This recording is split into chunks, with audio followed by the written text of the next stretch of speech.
আহা, সত্যি আমার এই সবজির গাছগুলো কত বড় বড় হয়ে গেছে। এত সুন্দর সুন্দর সবজি দেখলে সত্যি মন ভরে যায়। এখন এই সবজিগুলো তুলে বাজারে বিক্রি করতে পারলে বেশ ভালো টাকা কামিয়ে নিতে পারবো। গিন্নি, তোমার কি ঝাড়ু দেওয়া শেষ হলো? হ্যাঁ, এই হলো। বলো কি বলবে? গিন্নি, আমাদের মুরগিটি কি কোনো ডিম দিয়েছে আজকে? শিয়াল বলতে আজকে দুটো ডিম দিয়েছে। না, মুরগিটার শরীরটা কদিন ধরে খারাপ চলছিল তো, তাই জন্যই জিজ্ঞাসা করলাম। তা তুমি কি আজকের দুটো ডিম বিক্রির জন্য নিয়ে যাবে নাকি? হ্যাঁ গিন্নি, নিয়ে যাবো বই কি। আমাদের মুরগির ডিম লোকে বেশি দাম দিয়েও কিনতে চায়। তা তো কিনবে বটেই, কারণ আমাদের মুরগিকে তো আমরা আর ভেজাল জিনিস খেতে দিই না। হ্যাঁ গিন্নি, তা যা বলেছো, এসব কিছুই তোমার জন্য সম্ভব হয়েছে। তোমার কথা মতো আমি বাজার থেকে একদম খাঁটি খাবার এনে ওকে খাওয়াই, কিন্তু তাতেও ওর শরীরটা যে কেন খারাপ হয়েছে সেটা বুঝতে পারছি না। ও কিছু না, এ সময় এরকম একটু হয়। দেখতে পাচ্ছ না, হঠাৎ করে বর্ষা নামছে, হঠাৎ করে রোদ উঠছে। এই সবের কারণে আমাদের শরীর খারাপ করছে, আর ওদের করবে না? হ্যাঁ গিন্নি, কিন্তু ওর জন্য তো কিছু ওষুধ আনবার প্রয়োজন, তাই না? তা তুমি বলছো যখন, তখন ওষুধ আনা যায় বটে। তুমি তাহলে আজকে বাজার থেকে ফেরবার সময় ভালো পশুর ডাক্তারকে বলে একটা ওষুধ নিয়ে এসো, কেমন? বেশ, তাই হবে। তা গিন্নি, আজকে কি একটা ওল বাজারে নিয়ে গিয়ে বিক্রি করে আসবো? এখনই ওলগুলো তোলবার দরকার নেই। তুমি বরং অন্য শাকসবজি নিয়ে বাজারে বিক্রি করে এসো। ঠিক আছে গিন্নি, তাই করছি। ঠিক আছে, তবে তুমি ভেতরে এসো, আমি তোমাকে খেতে দিচ্ছি। হ্যাঁ গিন্নি, যাচ্ছি। তবে একটা কথা তোমাকে বলতেই হবে, তুমি আছো বলেই আমার জীবন এবং আমার এই সংসারে এত উন্নতি। আমি তো তোমার কোনো ইচ্ছেটা ভালোভাবে পূরণ করতে পারি না। আমার অত শত ইচ্ছে নেই। আমার সংসার ভালো থাকলেই আমি খুশি, বুঝলে? না গো গিন্নি, মাঝে মাঝে নিজেকে খুব দোষী মনে হয়। ভাবি, আমাদের বন্ধু বান্ধব সকলেই তো কারখানায় কাজ করে, আর আমি এই কৃষিকাজ আর এই এক মুরগি নিয়ে পড়ে আছি। তাতে খারাপ কি? কৃষিকাজ করা কি খারাপ কাজ নাকি?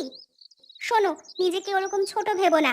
তুমি যে কাজ নিয়ে আছো, তাতেই আমি অনেক খুশি।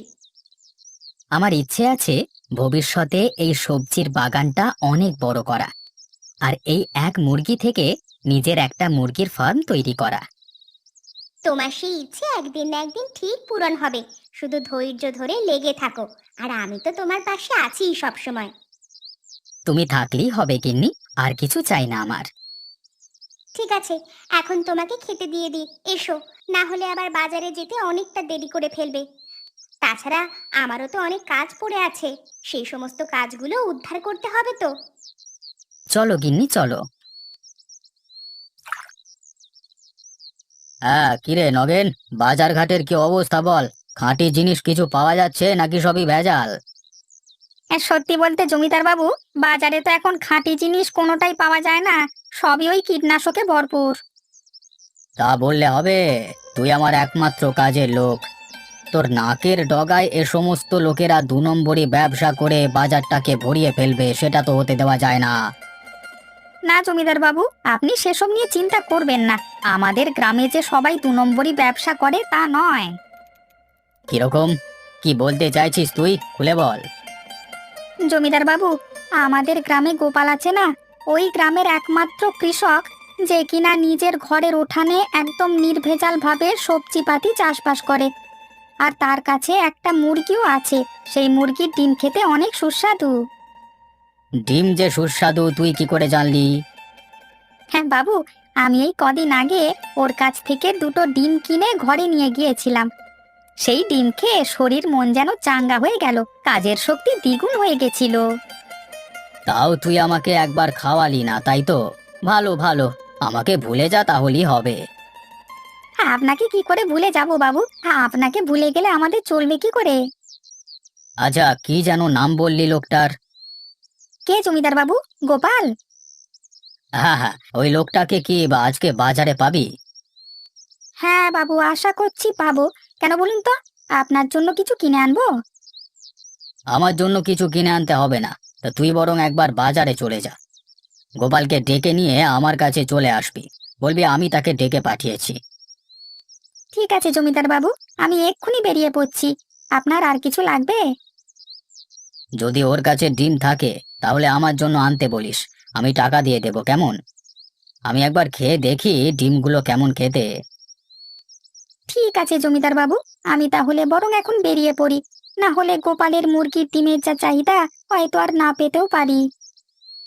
ঠিক আছে, তুই তাড়াতাড়ি বেরিয়ে পড়।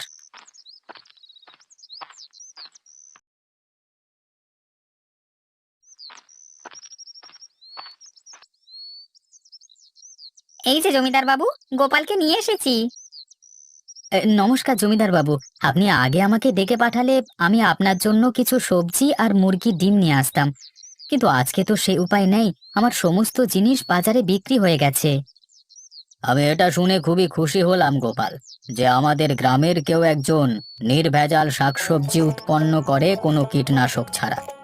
নগেন নাকি মুরগির ডিম একবার খেয়ে শরীরে অনেক বল পেয়েছিল। বাবু, আমি মানুষের শরীর স্বাস্থ্যের জন্য ভালো জিনিসটা বিক্রি করবার চেষ্টা করি মাত্র। আর সেটা আমি শুনেছি। আমি এটা বিশ্বাস করি যে তুমি আমাদের গ্রামের একমাত্র সম্পদ, যে কিনা ভালো জিনিসটা মানুষের মধ্যে বিলিয়ে দেওয়ার চেষ্টা করছে। আর কেউ করে নাকি জানি না, কিন্তু লোকজনে আমার কাছ থেকে সবজি আর মুরগির ডিম কিনে অনেক আনন্দিত হয়।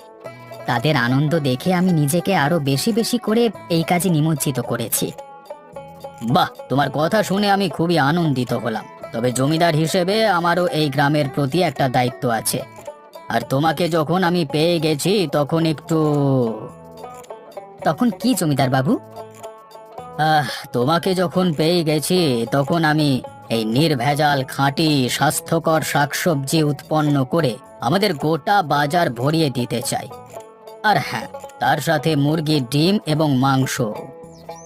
এ তো খুবই ভালো কথা জমিদার বাবু, আমাকে তার জন্য কি করতে হবে?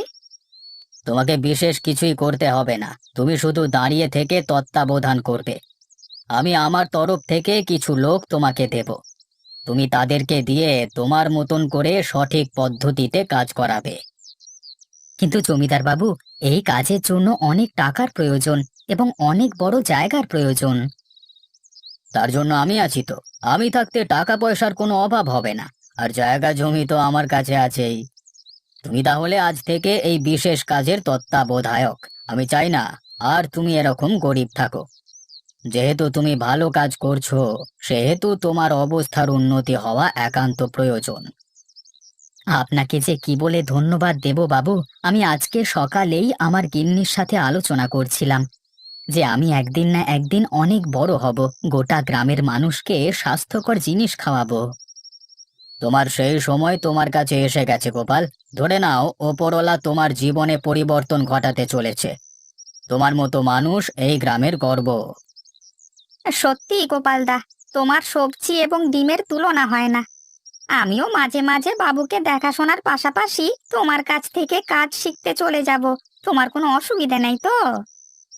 আমার কোনো অসুবিধে নেই। আমি এটাই চাই যে গ্রামের সকলে ভালো থাকুক এবং ভালো অভ্যেসটা গ্রহণ করুক।